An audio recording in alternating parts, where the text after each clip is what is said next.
Welcome students. Today I will deliver a class about the molecular clock concept. Molecular clock concept is our topic in today. We people discuss about this subject. What is the name of the subject here? Molecular clock concept. Before to explain about the molecular clock concept, you should know what is the clock. Clock is one mechanical device or instrument which generally shows the time. We people know the time from the clock. You see, this is one linear diagram with a circular diagram. On the face of the clock, you need to mention 12, 3, 6, 9, and you find some calibration. From this, you can detect the what? The time. It shows the time. And this is one instrumental or mechanical device which will generally exhibit the time. You can obtain the time from this clock. You find different types of clock. Table clock, wall clock, and you also find the watch, wrist watch. Okay, you mark there. This is the pace. And in this pace, you must find some calibration. And 2 hours must be remaining there. One hand is called as your hour hand. Other one is called as the minute hand. After the 2, in some cases you find the second hand. You find 3 arms in there. Okay, however, and this one is called as your mechanical or instrumental clock. From it, we will know the time. Okay, which one expressed in the AM and PM. Okay, but another clock you have seen in the body of the vertebrate organism, and they will be generally aware to the organism the periods, and generally in the early morning, and these organisms generally possessing the what? The scenario, and also be the recording the periods, and also inform to the other organisms for the croaking sound, and also producing the howling sound, and by them it will be hour, because and that one is called as the biological clock, and that is referred to the pineal body of the brain. Okay, and that one is called as biological clock. But today people are acquainted about the molecular clock. Okay, let us come to the subject matter. Your molecular clock concept. The molecular clock, the hypothesis states that DNA and a protein sequences evolve at the rate that is relatively constant over time and among the different organisms. Therefore, if the molecular clock hypothesis serves as an extremely useful method for your estimating evolutionary time scale, the concept of molecular clock was given by Zucker-Candy and Linnaeus Pauling in 1965. It means the differences of the specific proteins and genes of any two groups of organisms reflect the time elapsed since the divergence of their ancestral or lineages. Therefore, the number of the amino acids, nucleotides at which the same protein or gene differs in two related species can be used to determine the evolutionary time taken by these two species to diverge. Okay? And you know the molecular clock is what? Is a figurative term. Molecular clock is a figurative term for the technique that uses your mutation rate of the biomolecules to reduce the time in prehistory when two or more life forms diverged. The biomolecular data used for such calculations are usually the nucleotide sequences for DNA, RNA, and amino acid sequences of proteins. Okay?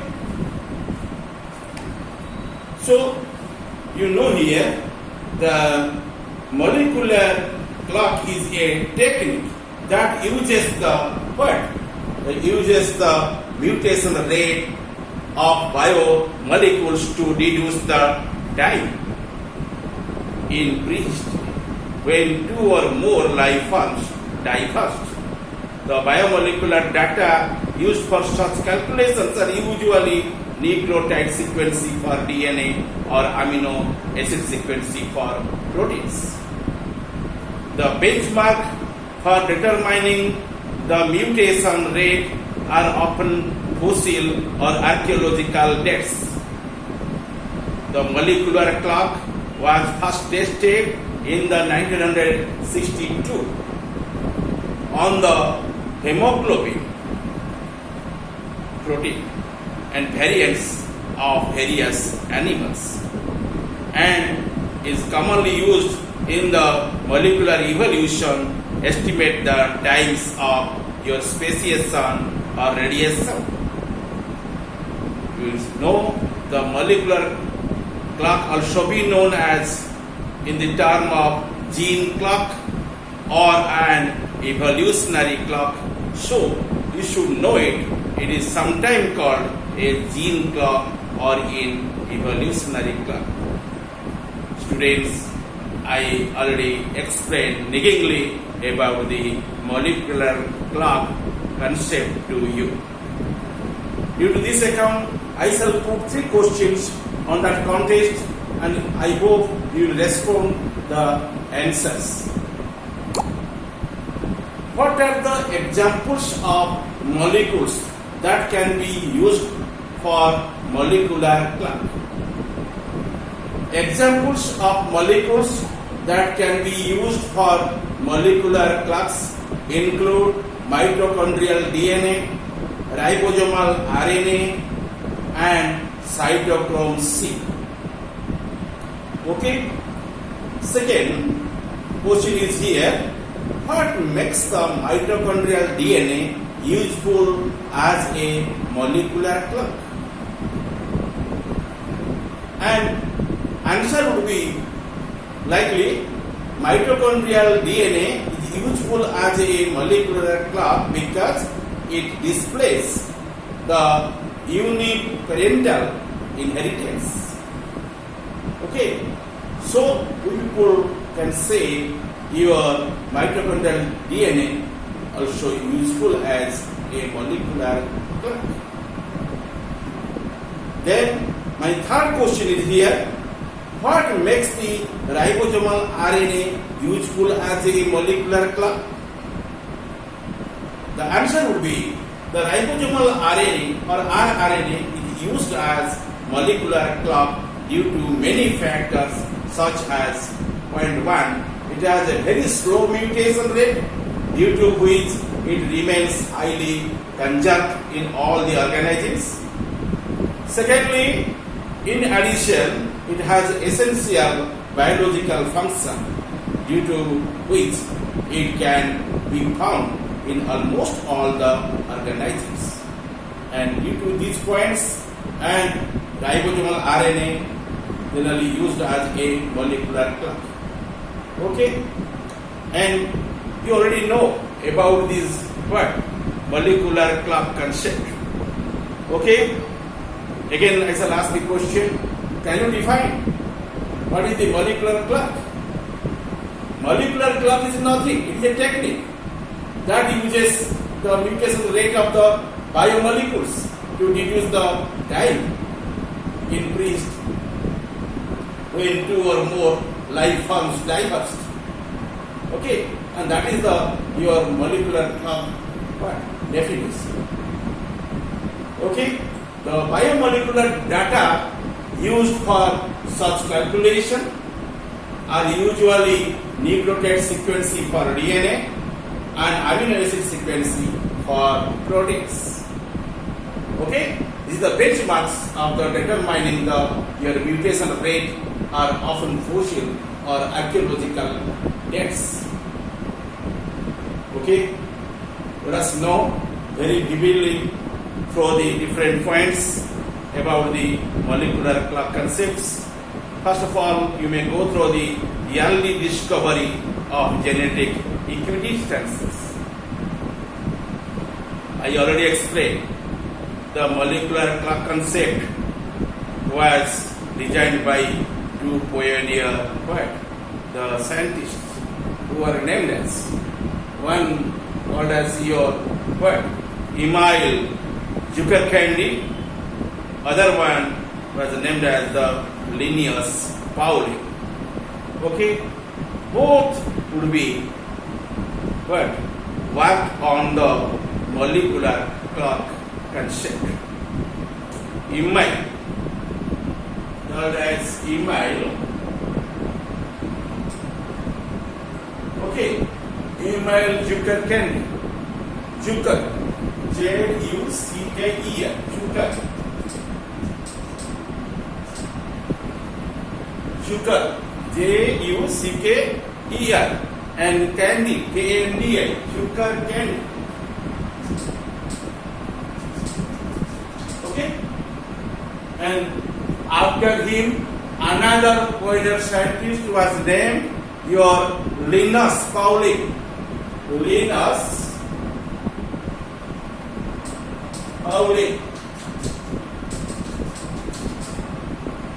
Okay? And both work on the molecular clock regarding the evolution. Okay? The notion of the existence of so-called molecular clock was first attributed to Emil Zuckerkandie and Linus Pauling, who in 1962 noticed that number of amino acids and differences in the hemoglobin between the different lineages and charges roughly linearly with your time and estimated from the fossil evidence, and they generalized the observation to assert that the rate of evolutionary change of any specified protein was approximately constant over the time and over different lineages based on the molecular clock hypothesis. Okay, shortly you can say your MCH. MCH. Okay, it is one abbreviation, molecular, but your clock hypothesis. H for your hypothesis. The genetic equidistance phenomenon was first noted in the 1963 your Emmanuel Margolius. Emmanuel Margolius. Emmanuel.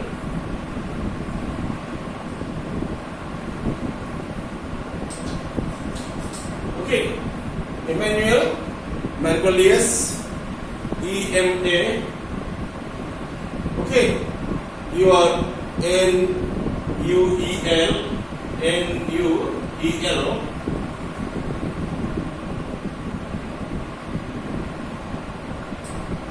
NUEL is the U.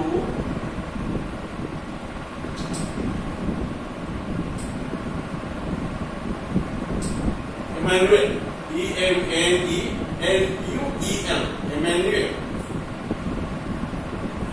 And the other part of the name is called as Margolius. Margolius.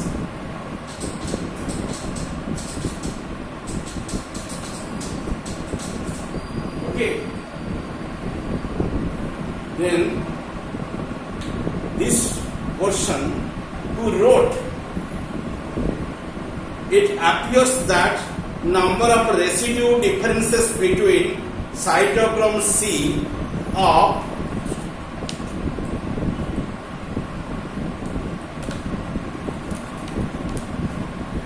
any two species is mostly conditioned by the time elapsed, since the lines of evolution leading to these two species originally diverged. If this is correct, the cytochrome C of all the mammals should be equally different from the cytochrome C of all birds. Likely, since the fish diverges from the main stem of the vertebrate evolution earlier than the either birds or mammals. Okay, and the cytochrome C of both the mammals and birds should be equally different from the cytochrome C of the fish. Similarly, all the vertebrate cytochrome C should be equally different from the yeast protein. For example, the difference between the cytochrome C of a carp and a frog, turtle, chicken, rabbit and horse is a very constant. That is varies from 13% to 14%. 13% to 14%.